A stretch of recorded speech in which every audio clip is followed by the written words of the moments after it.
Olá pessoal, graça e paz, tudo bem com vocês? Tudo tranquilo? Eleitos do Senhor, mais que abençoado em Cristo Jesus. Para quem não me conhece, sou seu irmão em Cristo, Gustavo Miranda. E esse é o canal Gustavo Miranda falando da graça. Hoje quero deixar mais um estudo. O nosso irmão e amigo Elcio Jesus, do canal Elcio Jesus /MGV, está trazendo mais um estudo que eu tenho certeza que vai nos ajudar numa libertação de mente desse sistema religioso. Então é isso aí. Você que não é inscrito no nosso canal, se inscreva. Gustavo Miranda falando da graça. Deixa o seu like e vamos juntos crescer na graça e no conhecimento do nosso Deus. Mente de Cristo ativada. Pede o Espírito Santo para abrir o seu entendimento. E vamos pro vídeo.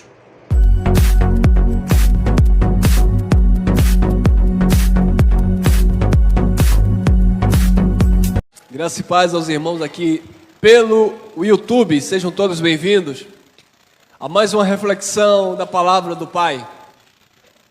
Não anulamos a graça de Deus. Não anulamos a graça de Deus. É preciso, abençoados, entender isto aqui, porque muitas vezes, com as nossas ações e reações, nós estamos anulando em nossas vidas a graça de Deus. É claro que nós não podemos anular a sua graça. Nenhum ser humano pode anular a graça de Deus, porque ninguém pode anular o feito do Eterno, ninguém pode anular o feito do Criador. Mas muitas vezes nós anulamos a graça de Deus em nossas vidas, quando nós não nos apropriamos dela. Ou seja, quando você negligencia a graça de Deus, quando você abre mão da graça de Deus, do favor de Deus, da bondade de Deus, quando você despreza, menospreza, faz pouco caso da graça de Deus, você está anulando a graça de Deus na sua vida. Infelizmente, nesta manhã, ou eu não sei a hora que você vai ouvir aqui na gravação, neste dia, nesta noite, muitas pessoas estão anulando a graça de Deus, porque estão desprezando os feitos de Cristo e querendo estabelecer a sua própria obra meritória, querendo em seus feitos agradar a Deus, quando na verdade só podemos agradar a Deus por meio da sua graça. Quando reconhecemos o seu senhorio e a sua obra perfeita que Ele executou com as nossas vidas. Não anulamos a graça de Deus. Olhe lá, João capítulo 1, versículo 14, diz assim: e o verbo se fez carne. Ele não era carne. É necessário entendermos isso. Queridos, Jesus, Ele era o próprio Deus encarnado. Diz no versículo 1, que nós não colocamos aqui, e no princípio era Deus. O verbo estava com Deus, e o verbo, ele era Deus. E o verbo se materializou, o verbo se fez carne, o verbo se encarnou. Não é reencarnação, doutrina espírita, é encarnação. O verbo de Deus se encarnou na pessoa de Jesus de Nazaré. O verbo se fez carne, mas no princípio era Deus. Por isso que Paulo, falando lá aos Filipenses, no capítulo 2, no versículo 6 em diante, Paulo vai dizer que subsistindo em forma de Deus, não teve por usurpação, ganância, glória meritória, ser igual a Deus, mas anulou-se a si mesmo, aniquilou-se a si mesmo, ou seja, se despindo de toda a sua divindade, deixando o seu trono de glória e se tornando homem, e como homem ele se fez servo, como servo ele foi para a cruz, e pelo que Deus o exaltou, lhe dando o nome que está acima de todo nome. Mas ele subsistia em forma de Deus, porque ele era o próprio Deus. Toda a divindade habitava nele. E o verbo se fez carne. E habitou entre nós. E disse lá João: e vimos a sua glória como a glória do unigênito do Pai. Cheio de quê? Cheio de graça e de verdade. Cheio de graça e de verdade. Olha lá, 16, 17. E todos nós recebemos também da sua plenitude e graça por graça. Porque a lei foi dada por... Quem deu a lei? Moisés. Então, como é que as pessoas estão anulando a graça de Deus? Quando elas estão praticando a lei que foi dada por Moisés. Então, quando o Filho de Deus ele guarda o sábado, ele está anulando a graça de Deus na sua vida. Quando um filho de Deus, ele diz que vai dar o dízimo na igreja, na casa de Deus, ele está anulando a graça de Deus na sua vida. Quando um filho de Deus, ele diz que vai praticar jejum para se santificar, ele está anulando a santificação mediante a graça de Deus. Quando um filho de Deus diz que vai buscar o Espírito Santo no monte, ele está anulando a graça de Deus, que diz que o Espírito de Deus habita em nós. Então, Moisés, olha lá, porque a lei foi dada por Moisés. Moisés trouxe a lei para os judeus. A graça e a verdade vieram por quem? Por Jesus Cristo. Então, quem pratica qualquer obra da lei não está em Cristo, está em Moisés. E quando você se encontra em Moisés, você está anulando na sua vida a graça de Deus. Isto é muito sério, irmão. O irmão, a princípio, parece difícil de entender. Não, não é difícil de entender. É só prestar atenção. Você sabe por que muitos filhos de Deus não aprendem? Não é porque Deus não abriu a mente. É porque não tem paciência para ouvir. Não é porque Deus não deu o entendimento. Porque Deus está dando. Aqui, ó Deus dando a graça. A oportunidade de falarmos dessas verdades. O problema, disse Paulo, lá na carta aos Hebreus, capítulo 5, versículo 11, ele disse assim: eu tenho muitas coisas para falar para vocês, de difícil compreensão, porque vocês se tornaram tardios para ouvir, negligentes, vocês não gostam de ouvir. E ele diz no versículo 12, do capítulo 5 de Hebreus: pelo tempo determinado, decorrido, já era para vocês serem mestres, estarem ensinando uns aos outros. Mas vocês ainda precisam de leitinho. Vocês estão precisando de leite e não de alimento sólido, porque o alimento sólido está fazendo mal para vocês. E qual era o alimento sólido do contexto? A graça de Deus. Então, na vida de muitos filhos de Deus, eles anulam a graça de Deus, porque ele diz: eu não posso comer carne de porco não, porque está na Bíblia. Eu não posso tomar café não, porque está na Bíblia que eles não podiam tomar café. Eu tenho que dar o dízimo porque está na Bíblia. Eu tenho que fazer jejum, irmão. Jesus fez, está na Bíblia.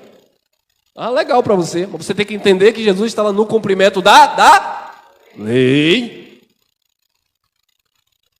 Jesus também foi circuncidado, está na Bíblia. Aí ninguém quer, pula essa página. Aliás, tem gente que até nem sabe, né, o que é circuncisão.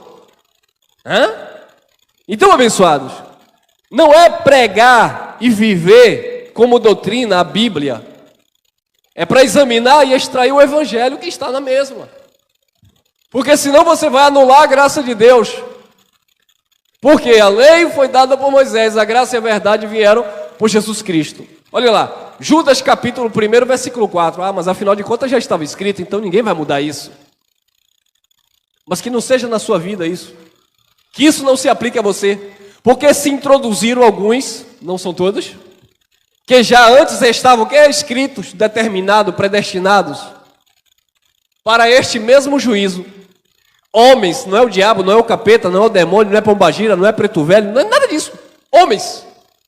Homens ímpios, que convertem em dissolução a graça de Deus e negam a Deus único, dominador e Senhor nosso, Jesus Cristo. Como? Deus. E negam Deus, convertem em dissolução a graça de Deus e negam a Deus como único. Existe quanto Deus? A Deus único, dominador e Senhor nosso Jesus Cristo. O que é que Judas está dizendo? Que Deus único, dominador nosso e Senhor Jesus Cristo é a mesma pessoa. Manifestação diferente, mas a mesma pessoa. Porque se não fosse assim, você estaria adorando o Cristo e adorando a Deus. Mas só existe um Deus que é digno de ser adorado. Então a graça de Deus nos revela também que Jesus Cristo se manifestou em carne, mas Ele é o próprio Deus, porque só existe um único Deus. Mas alguns homens ímpios, eles já estavam escritos para este juízo. Eles iriam converter em dissolução a graça de Deus, desprezar a graça de Deus, anular a graça de Deus, desfazer da graça de Deus, cuspir na graça de Deus, pisar na graça de Deus. Vamos lá, vamos entender, porque já estava escrito isso. E consequentemente eles iriam negar a Deus e o Senhor. Olha aí, Hebreus 10, 29. De quanto maior castigo cuidais vós, será julgado merecedor aquele que pisar o Filho de Deus e tiver por profano o sangue da aliança com que foi santificado e fizer agravo o Espírito da graça. É uma pergunta: de quanto maior castigo julgais vós, será merecedor? É uma pergunta. Isso é para você fazer uma análise. Qual seria a disciplina que eu iria receber se eu pisar no Espírito da graça? Profanar o sangue da aliança. Haverá uma disciplina? Por certo. De quanto maior castigo será julgado merecedor aquele que pisar no Filho de Deus e tiver por profano, profanar, ultrajar, desprezar o sangue da aliança com que foi o quê? Ah, então a santificação não veio pelo jejum, veio pelo sangue da aliança. Mas eu pensei, irmão, que a santificação era pelo voto, pela campanha, pela consagração minha, pela busca no monte. Não. A santificação foi por meio do sangue da aliança,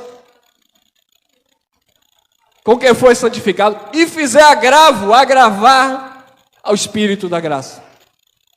Tem gente que faz agravo ao Espírito da graça de Deus. Querido, a graça de Deus, ela é o Espírito. A graça de Deus, ela é o Espírito. Tem gente que faz agravo ao Espírito da graça de Deus, despreza os feitos de Deus. Quando Jesus naquela cruz abriu seus braços e disse: Tetelestai, está consumado, foi estabelecida uma nova e eterna aliança no seu sangue, e essa nova e eterna aliança resgatou os judeus que estavam debaixo de um pacto de condenação e morte, e nós que não somos judeus fomos beneficiados, porque aqueles que estavam separados foram aproximados, a videira, o jambeiro bravo foi enxertado na videira verdadeira. E hoje, diante de Deus, não há mais gentil ou judeu, circuncisão ou incircuncisão, porque todos nós somos família de Deus. Isto quando eu não desprezo a graça de Deus. 2 Coríntios 6, 1. E nós, cooperando também com ele, vos exortamos a que não recebais o quê? A graça de Deus em vão. Paulo estava falando ali por quem? Ele disse nós, então não só era ele não disse eu, ele disse nós. Bom, eu não estava lá, então eu não estava cooperando com Paulo. Eu estou cooperando aqui agora, no século 21. Eu estou cooperando sob esta palavra para que você aqui na gravação, não receba a graça de Deus em vão, não despreze a graça de Deus. Mas então quem estava lá com Paulo cooperando? Pedro? Não foi. Foi Tiago, irmão? Também não foi. Então foi João? Não, também não foi. Então foi Mateus, Marcos, Lucas e João? Também não foi. Então quem estava cooperando com Paulo?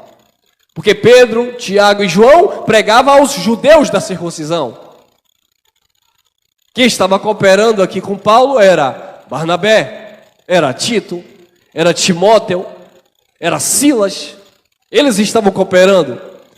Era o casal também que andava com Paulo, construtores de tenda. Me fugiu a memória, quem lembra deles? Priscila e Áquila. E se eu falar alguns nomes aqui, era Trifena e Trifosa. Era Euburco que estava com eles. Era Ampífia, Júlia, tinha outros nomes mais engraçados que eu não posso nem falar aqui, né? Então, abençoados, essas pessoas cooperavam com Paulo, ou seja, ajudavam, contribuíam para que a graça de Deus fosse estabelecida nas comunidades. E ele disse, e nós, cooperando também com ele, e ele aí é Cristo, porque ele estabeleceu a graça, e os cooperadores estavam ali levando esta graça adiante, anunciando essas verdades. Vos exortamos a que não recebais a graça de Deus em vão. A minha exortação aqui nessa manhã não é para você cortar o cabelo do jeito que eu quero. A minha exortação na graça não é para você vestir uma roupa diferente. A minha exortação na graça não é para você pintar o cabelo. A minha exortação na graça não é porque a minha esposa colocou um anel de porcelana, sei lá o quê. A minha exortação na graça não é para você mudar o teu jeito de andar, não. A minha exortação na graça não é para dizer que você come de garfo ou come de colher e está errado. Você come de mão, de pé, você come o que você quiser. Eu como com boca. A minha exortação na graça não é para te doutrinar do jeito que eu quero, porque aqui tem um padrão, o teu nome tem que estar aqui, eu tenho que fazer isso. Não, a minha exortação na graça é para que você não receba a graça de Deus em vão. Agora, se você recebe, é um problema seu, porque não sou eu que vou prestar conta a Deus por você. Ou das tuas atitudes. Para que não recebais a graça de Deus em vão. Então tem gente que recebe a graça de Deus em vão, despreza. Ele entende o que Cristo fez. É como alguns irmãos no meio do sistema religioso dizer assim para mim: ô irmão, eu creio nessa palavra, mas eu não posso receber. Traduzindo, trocando por miúdos, eu vou ter que desprezar essa graça. E eu dizia, por quê? É porque eu pertenço a uma convenção e a minha convenção não aceita isso. É porque eu estou debaixo... Está debaixo de quê? De uma cobertura pastoral. Mas você não está debaixo da graça? Disse Paulo, Romanos 6,14, o pecado não terá domínio sobre vós, porque não está debaixo da lei, mas debaixo da... Nós estamos debaixo da graça, não debaixo de uma cobertura pastoral. E debaixo de uma cobertura pastoral, só se for o pastoreio do Espírito Santo. Então a exortação não é para que você se submeta a mim, a exortação é para que você se submeta à graça de Deus. E ele disse para mim, não, mas eu não posso porque eu estou debaixo de uma cobertura pastoral. E se eu disser que dízimo não é dinheiro, meu pastor vai me pegar, né, meu irmão? Vai me expulsar da convenção? Ô, meu irmão, se eu disser que não precisa comer pão para ter comunhão com Deus, porque a nossa comunhão é no Espírito, meu pastor vai me pegar, porque em 30 e 30 dias tem lá o come e bebe na igreja dizendo que é para comunhão. Ô, meu irmão, se eu disser para o meu pastor que o batismo nas águas foi transitório, já passou, era para os judeus, e que nós já temos de fato o batismo do eterno em nós, o meu pastor vai me expulsar da igreja, e aí, eu vou perder meu cargo? Eu vou perder meu plano de carreira? Sou obreiro, depois vou ser evangelista, depois vou ser presbítero, depois vou ser pastor, quem sabe um dia eu posso até chegar até apóstolo, e quem sabe se eu clamar de joelho no monte, eu posso até ser vice-espírito santo. Aí eu falei, agora eu entendi, você anula a graça de Deus por causa dos homens. Paulo disse em Gálatas capítulo 1, versículo 10, se fosse para servir e agradar os homens, eu não seria servo de Cristo, porque eu não anulo a graça de Deus e exortamos para que você também não receba a graça de Deus em vão. Olha lá, Gálatas 2:21. Se você ler o contexto, Paulo está repreendendo Pedro. É só ler o contexto. Todo o capítulo 2, a começar do versículo 11 em diante, Paulo está repreendendo o apóstolo Pedro. Quem foi o apóstolo Pedro? Aquele que foi chamado por Jesus de Nazaré para pregar para os judeus. E quando Pedro está ali no meio dos gentios, ele começa dissimuladamente sair, tal. Aí Paulo disse, ei, Pedrinho, vem cá, Pedrinho. Que negócio é esse, Pedrinho? Você está anulando a graça de Deus, Pedrinho? Aí Pedrinho, como assim, Paulo? Como assim o quê, Pedro? Você estava aqui, no meio dos irmãos que não são judeus. Você estava aqui, Pedro, no meio dos irmãos que não precisam ser batizados nas águas. Você estava aqui, Pedro, no meio dos irmãos que não foram circuncidados. Você estava aqui, Pedro, no meio dos irmãos que não precisam ir para o monte orar. Você estava aqui no meio dos irmãos que não tem que ir na hora sexta, na hora nona, lá no templo clamar, porque os irmãos são livres em graça. Aí de repente você viu Tiago, João e os demais irmãos. Aí você dissimuladamente começou a sair. Que negócio é esse, Pedro? Versículo 14, Paulo chama a atenção de Pedro na presença de todos. você não está andando em conformidade com a verdade da graça de Deus. Porque se nós formos estabelecer aquilo que Cristo destruiu, constitua a mim mesmo um transgressor. 2,18.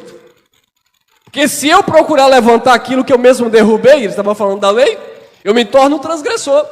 E no versículo 21 ele fecha o raciocínio falando para Pedro. Porque Pedro estava querendo judaizar os gentios, a ponto de o próprio Barnabé e alguns judeus também, dissimuladamente, saírem. O que é isso, irmão Elcio? Traduz aí por miúdos. Você está ouvindo a palavra da graça, você na gravação está ouvindo a palavra da graça, você até crê nesta palavra, você recebe esta palavra, mas de repente chega um irmão lá que gosta de ir para o monte buscar poder.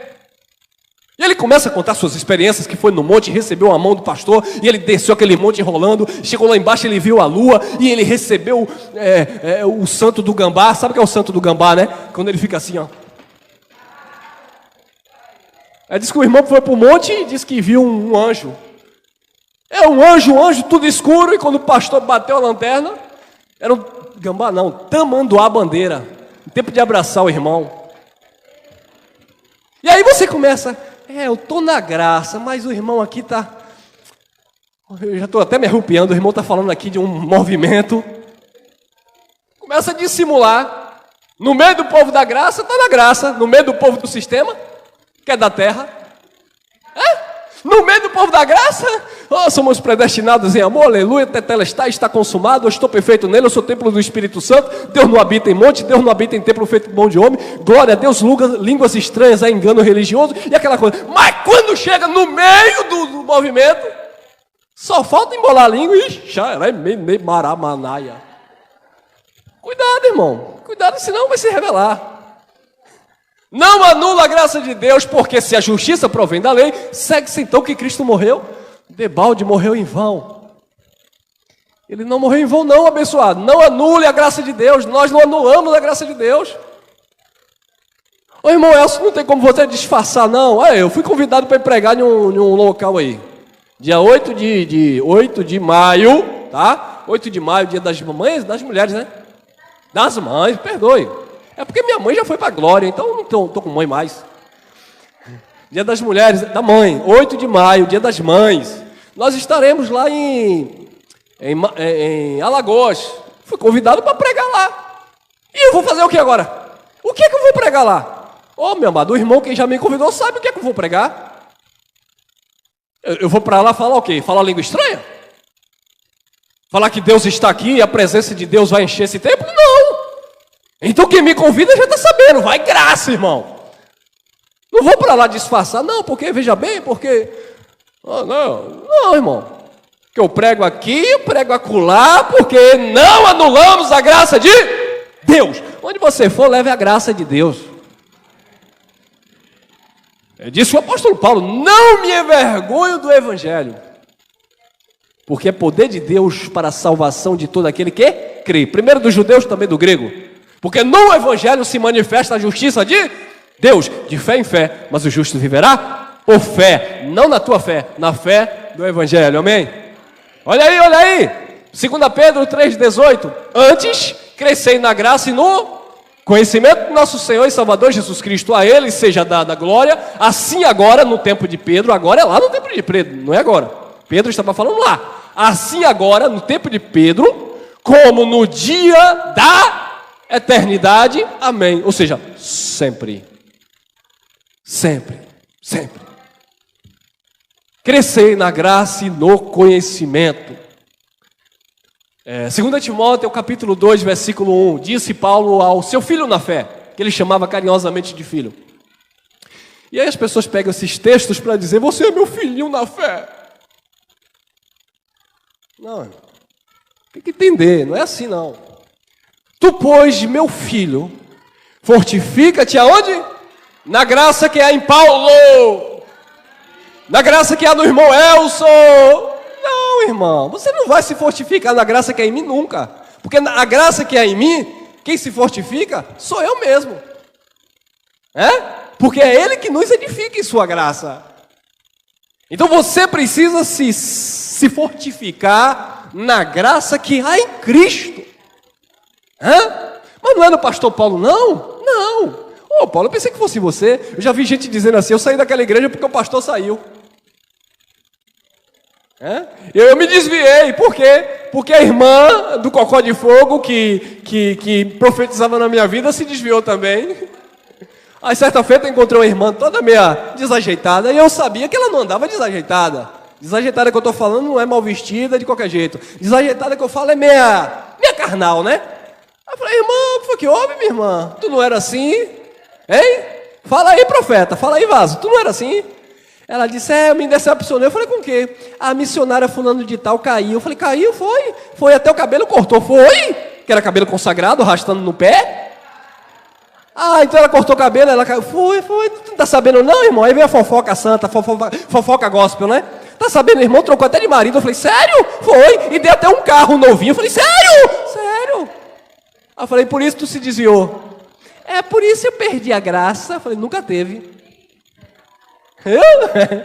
Por quê? Porque quer confiar no homem, não enquanto esse homem estiver aí, aleluia, Não, irmão, é a graça de Deus em Cristo. Aí, 2 Coríntios 12, 9. Então ele disse, depois que Paulo orou e disse, tira de mim esse espinho, então ele disse, a minha graça porque o poder se aperfeiçoa na fraqueza. Disse Jesus a Paulo, o meu poder se aperfeiçoa na tua fraqueza. A minha graça te basta. Ô Senhor, mas não tem como nem o Senhor tirar esse espinho, não? Não. Ô Senhor, eu estou pedindo, eu tenho intimidade contigo, eu estou... Não vou tirar o espinho, não. A minha graça te basta. Não é melhor a gente se submeter à graça de Deus do que ficar querendo colocar Deus na parede? Não, porque eu quero, porque Deus tem que me dar, porque agora eu sou crente, porque... É como o pessoal que chegou para mim e disse assim, olha, eu estou na graça, e cadê esse descanso que eu não encontro? Eu falei, por que você não encontrou o descanso ainda? Porque eu tenho pedido isso a Deus, Deus não me deu. Eu falei, então você não está na graça. Porque a graça não é você ter que pedir, Deus tem que te dar. É você descansar quando também Ele diz, não. Então Ele disse, a minha graça te basta. Porque o poder, e é o meu, estou falando de Deus, se aperfeiçoa na fraqueza. Aí disse Paulo, vou ficar bicudo com Deus, não quero conta com Deus, porque Deus disse, a minha graça te basta. Resumindo, eu não vou lhe dar o que você quer, ou vou dar o que eu quero quando eu quiser lhe dar. De boa vontade, pois, mas me alegrarei nas minhas fraquezas, ou nas fraquezas, para que sobre mim repouse o poder de Cristo. Eu estou acostumado com outra versão, estranhei essa agora. Para que sobre mim repouse o poder de Cristo. Então Paulo entendeu, sobre a minha vida vai repousar o poder de Deus. Viu, abençoado, que poder de Deus na sua vida não é sinônimo de você peitar tudo? É justamente o oposto. É você estar fraquinho, irmão. É você não poder fazer, a graça faz. É você não poder entender, a graça te mostra. É você não poder ir, a graça te leva. Isso é o poder de Deus. Entendeu? Não é pelo contrário, é você se esvaziar de si mesmo para que você seja cheio da graça de Deus. Tito 2,11. Porque a graça salvadora de Deus se há manifestado a todos os homens, ensinando-nos que, renunciando à impiedade e às concupiscências mundanas, a graça ensina a renunciar. Não é a lei, não é a igreja que ensina. É a graça de Deus que ensina, não é o jejum que ensina. É a graça de Deus. Ensinando-nos que, renunciando à impiedade e às concupiscências mundanas, vivamos neste presente século sóbria e justa e piamente. Tem mais? Tem. 1 Pedro 5,10. E o Deus de toda graça, que em Cristo nos chamou à sua eterna glória, depois de haver padecido um pouco, Ele mesmo o quê?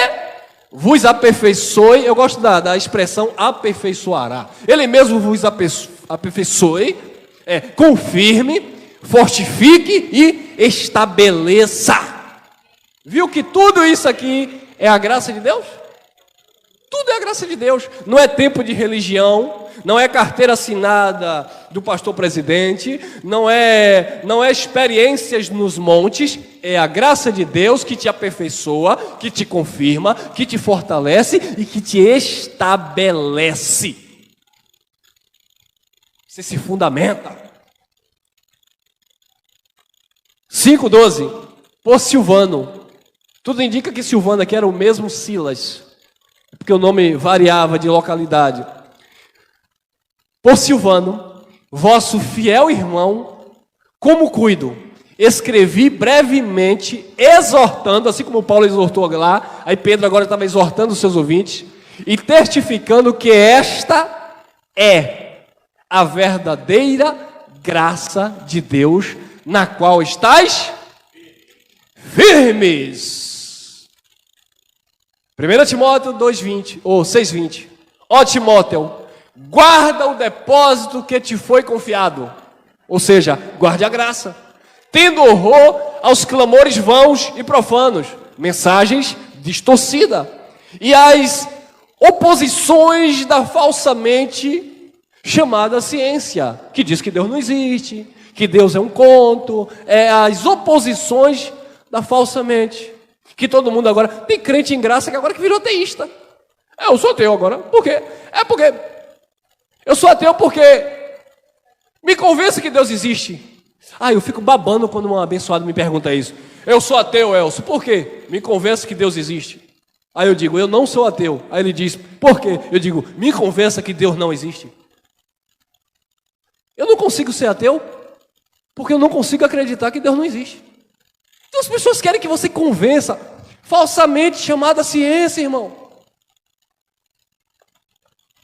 E aqui nós encerramos.